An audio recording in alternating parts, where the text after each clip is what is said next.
Well, now we're going to begin the second chapter of the book of Nineveh, and it continues on the destruction of Nineveh. The history basically of Israel and Judah was a civil war after David and Solomon, and then different countries came against them, the Moabites, the Edomites, Philistines. Then Egypt came against them with Shishak, and mentions this in 1 Kings 14:25. After Shishak is Assyria coming from the north from Damascus. Following Syria comes Assyria, which were the people that lived over in the Mesopotamia area up in the northern part of what is today Iraq by Mosul. And the capital Syria and Assur were there, and Tiglath-Pileser came against Israel first. It mentions this in the 15th chapter of 2 Kings, verse 29. And he took much of Syria.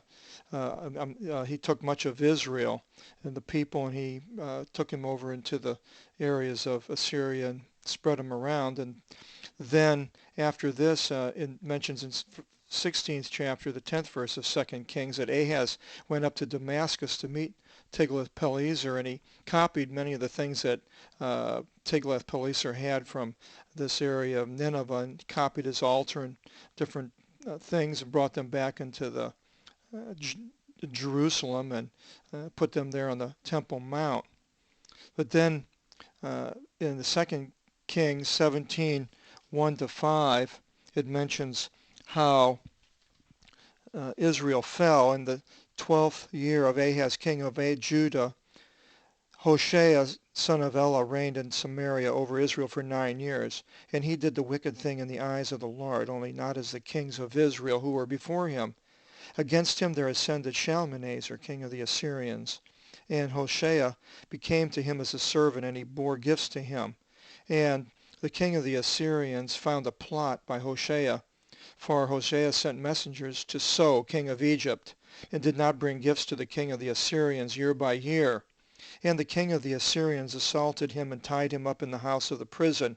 And the king of the Assyrians ascended unto all the land, and ascended unto Samaria, and assaulted it for 3 years. In the 9th year of Hoshea, the king of the Assyrians seized Samaria, and he resettled Israel into Assyria, and he resettled them in Hala and in Habor, the rivers of Gozan, and the mountains of the Medes. So Israel is now gone, the people have gone, and then the Assyrians later come against Judah in the south. Sennacherib comes against Judah, with Sennacherib was the height of the Assyrian empire, and he attacked many of the cities of Judah, took them, and the story of Sennacherib is in the 18th chapter and following, with his conquest of Judah, but he didn't take Jerusalem. Then it mentions in verse 1 here of the second chapter. I'll read it in Greek. Syntateleste anilote anevi emphison is prosopon su exairumenos ek thalipsios skopevson odon kratison osphis andrise ti eski svodra. Well, now, this is a hard verse, actually a chapter for me to expound on, because I'm not exactly always sure who he is and they are and him and all these different pronouns. And it could be as many places in the Bible. It talks about prophetic prophecies are for the future that is fairly close to the time of the prophecy, and sometimes it's to the far future. To our times today possibly, and even into the future. Goes into Gog and Magog, is mentioned even after the 1,000-year period in the book of Revelation. So to understand when these places and who they're talking about, I'm not going to be dogmatic and be somebody that says this is this and this is that. But I'm going to bring out what these words are and let you make the decision. And bring up some possibilities. And so it starts out, he is finished, he is consumed. Well, the he here could be Assyria, probably. But then it says, the one being lifted away from out of, eccentric being from the center, from out of affliction. We had affliction in the last chapter, and I mentioned we have this purple number because there's the word on the word on that word affliction, with the word on the word pamphlet. So the one being lifted away from out of affliction ascended, number 4, breathing, emphysone, we have emphysema, is a English derivative, breathing in your face. So this is Assyria. Now, the one, who is he talking about here?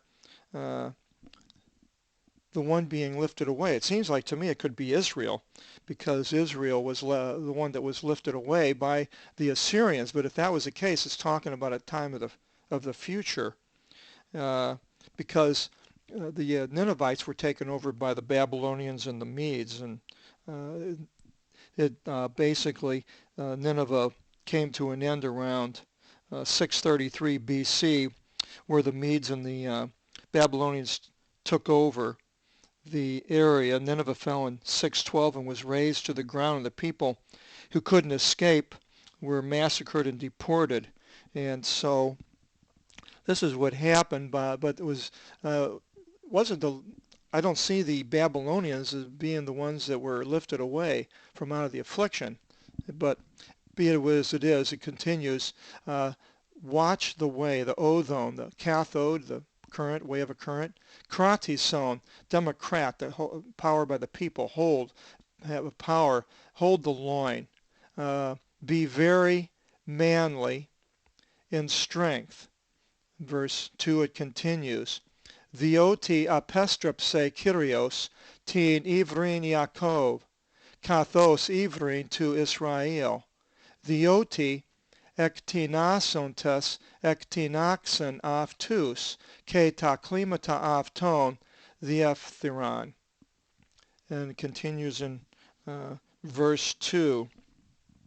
For the Lord, Kyrios, perverted the insolence of Jacob as the insolence of Israel. So this Jacob is being was attacked by the Ninevites, the Assyrians, and this may be what time that Nahum is referring to. For the ones shaking off shook them off. Now, this goes back again, sort of who is the ones that are shaking off, shook them off. Seems like to me it would be the Israel, because Babylon really wasn't the ones that were taken originally. And it says, they ruined their vine branches, the klimata. So the Ninevites, for they ruined their vine branches. Is it talking about whose vine branches? Israel, or was it Babylon, or is it the Ninevites that had their vine branches ruined? And then in verse 3 it continues. Opla dynastias avtu exanthropon, andros dynatus, empaizontes en piri, a enie ton armaton avton in imera etimasias avtu. The weapons, the opla, we have the hoplites were the Greek light infantry, also the Assyrians, and the weapons of his dynastia, we have a dynasty, it has to do with power and a command. The weapons of his command of men. Now his command, who is this? This is apparently the people that are coming against Assyria, if that's what it's about. Would be, could it be the future Israel, or was it the Babylonian Medes that what they're talking about here? Of men, anthropon, we have anthropology, it's a derivative.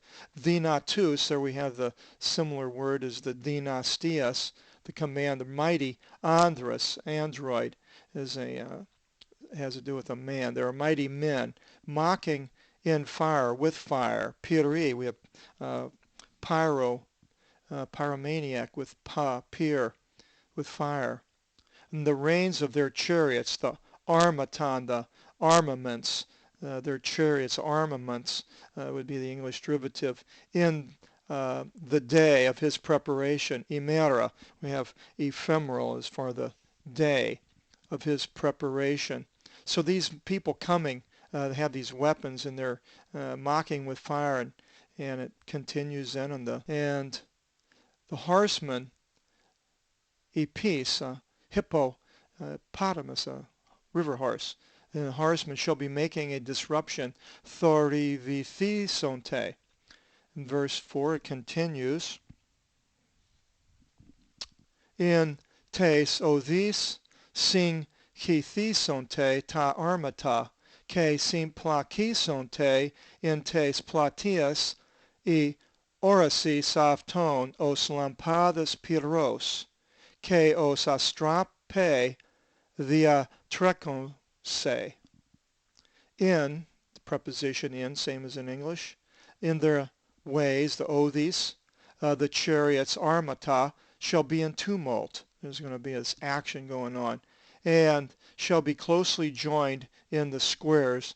The platies, we have a place or a plot, plate, English derivatives.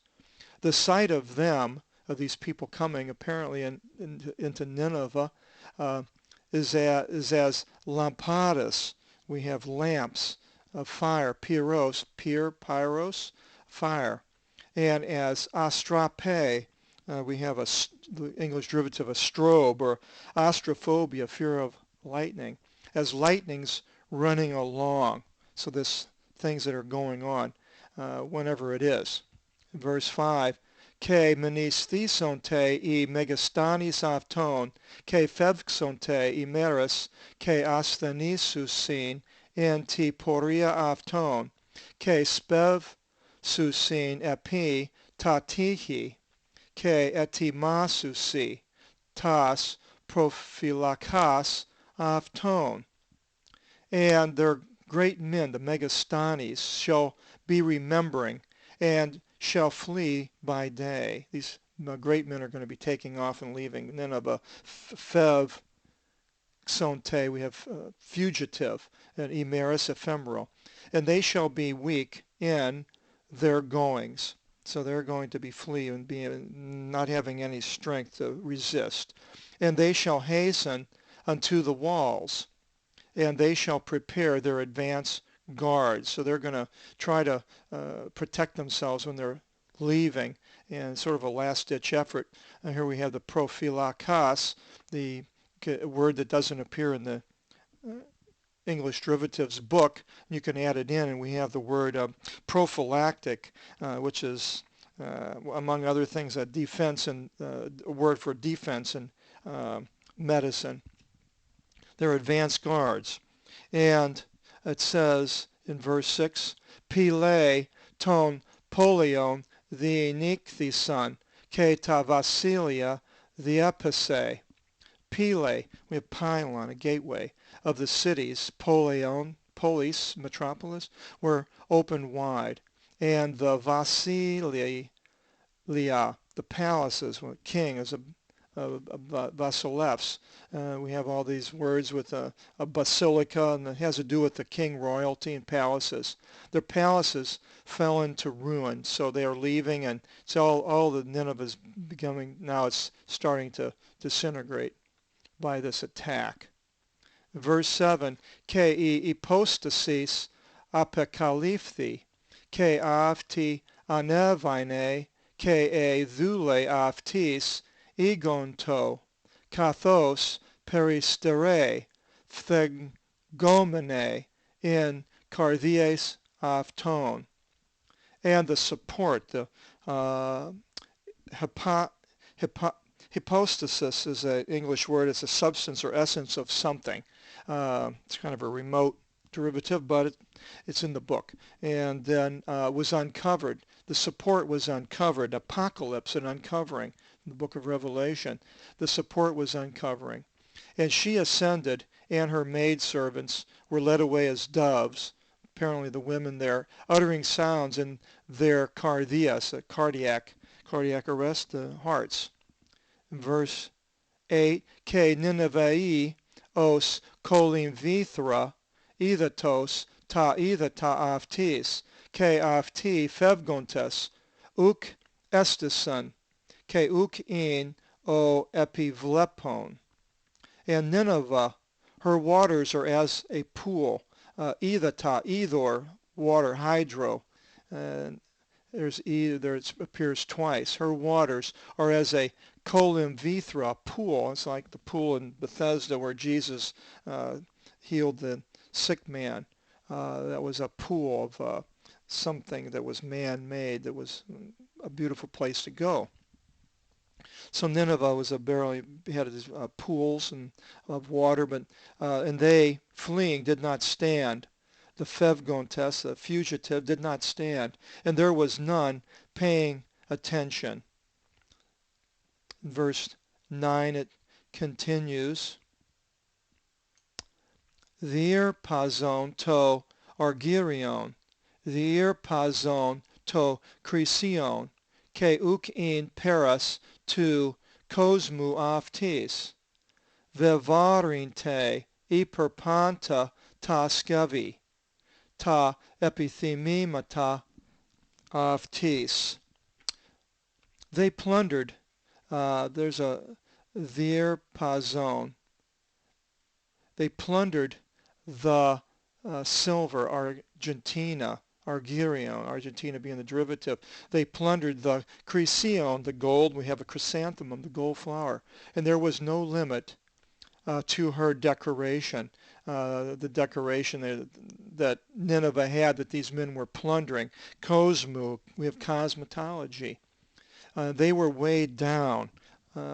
Vivarinte, varo, we have a barometer, baritone, has to do with a weight. They were weighed down, Eper, by all her desirable items. So these people are plundering Nineveh. Verse 10, it continues, Ektinagmos ke anatinagmos ke ekvrasmos ke kardias thravsmos ke ipolisis gonaton ke odhenas epi pasan osphin ke to prosopon panton os prokavma hitras.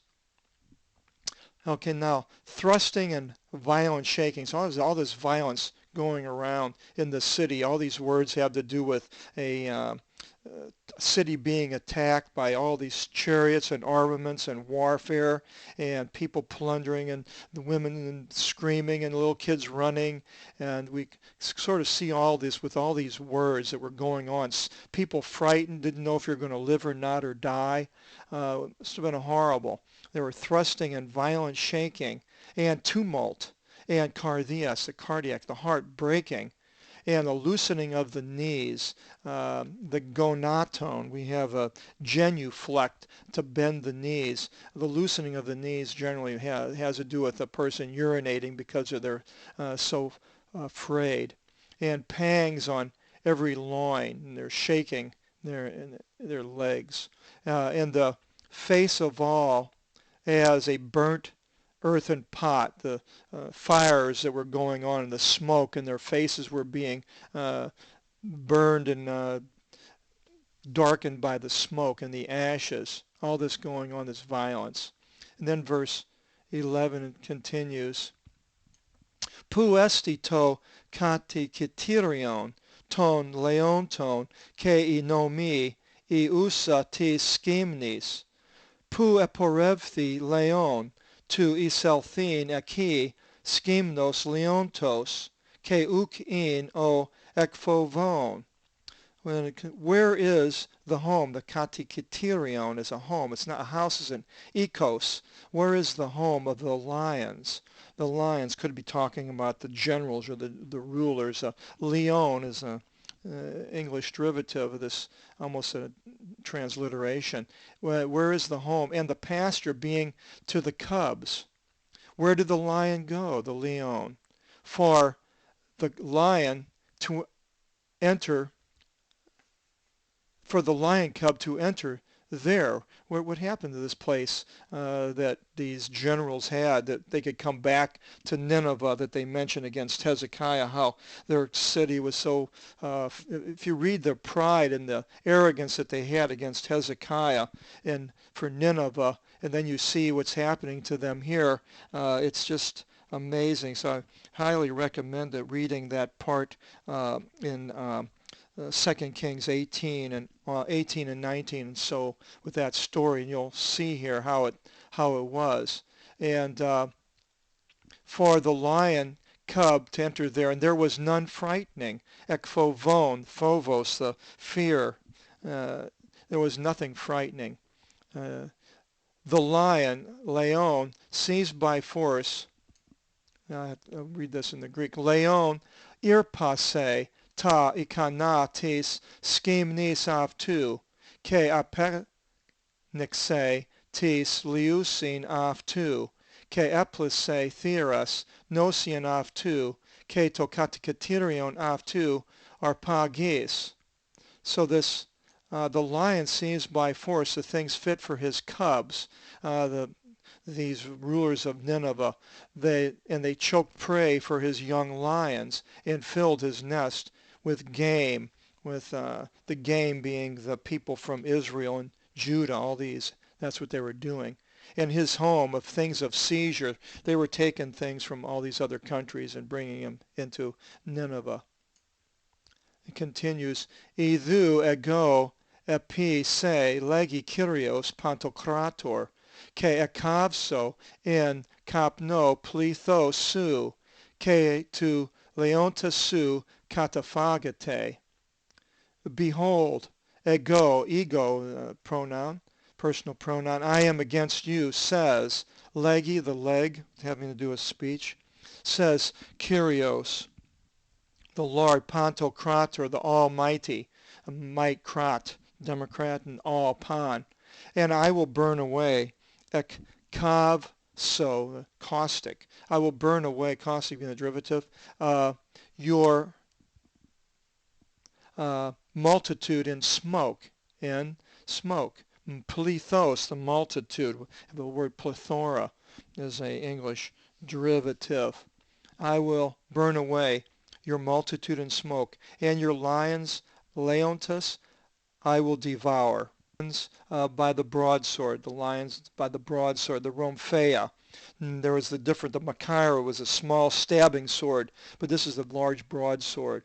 And ke exolothrevso, ek tes gis ten theran su, ke umi acus the etita erga su. And I will utterly destroy your game from out of the land. So nothing for them to take anymore. Their victims are going to be gone from out of the land. The geese, the geology of the land. And in no way should your works be heard.